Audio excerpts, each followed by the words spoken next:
কিন্তু তার মধ্যেও আমরা যেখানে থাকি না কেন আমাদের জীবনের কিছু সুন্দর যদি কিছু মুহূর্তের কথা আমরা বলি তাহলে কিন্তু আমরা মনে করি আমাদের সেই স্কুল জীবনের কথা। আমাদের কাছে আর্যগুলি স্কুল এটা একটা স্কুল না, এটা আমাদের কাছে একটা সংস্কৃতি, এটা আমাদের কাছে একটা আদর্শ, যেটা আমরা এই স্কুল থেকে আমরা শিক্ষা পেয়েছি। এবং কর্মজীবনে আমরা যখন যে যেখানে প্রফেশনে আছি না কেন আমাদের শিক্ষক শিক্ষিকাদের শেখানো সেই মূল্যবোধ, চারিত্রিক গঠন, সেই নিয়মাবর্তিতা, এগুলো আমাদেরকে সবসময় আমাদের পাথেয় করে থাকে, আমাদের গাইড করে।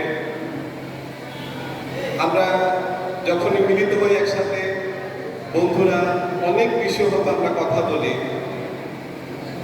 পাশাপাশি আমরা সবাই জানতে চাই যে আমাদের শিক্ষক শিক্ষিকারা ওনারা এখন কেমন আছে, কে কোথায় আছে, সবাই ভালো আছে কিনা। এবং আমাদের কাছে এটা খুব আনন্দের বিষয় হয় যখন আমরা শুনতে পারি যে না আমাদের শিক্ষক শিক্ষিকারা এখন অসুস্থ আছেন, ওনারা ভালো আছে। আমরা ঈশ্বরের কাছে মন থেকে প্রার্থনা করি যে ওনাদের একটা সুন্দর জীবন, ওনাদের একটা অবসর জীবন খুব সুন্দরভাবে ওনারা কাটাবেন, এবং এটা আমরা ঈশ্বরের কাছে প্রার্থনা করি। এবং অনেক কথা আছে, হয়তো আমরা সময় সাকল্যে সবকিছু বলতে পারছি না,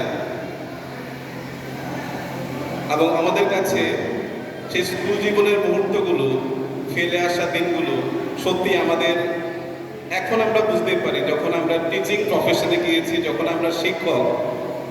হয়তো শিক্ষক হিসেবে অনেক সময় আমাদের অনেক কিছু আমরা ভুল করেছি, আপনারা আমাদেরকে সেটা বকা দিয়েছেন, আমাদেরকে পানিশমেন্ট দিয়েছেন, এবং সেই সব কিছু বুঝার আমাদের সাধ্য ছিল না ওই বয়সে। কিন্তু আজকে যখন আমরা কর্মজীবনে এসেছি তখন বুঝতে পারি যে আপনারা কি দিয়েছেন, আপনাদের দেওয়া সেই আদর্শ, সেই ভালোবাসা, সত্যি এটা আমাদের জীবনের জন্য একটা বিশেষ পাওনা।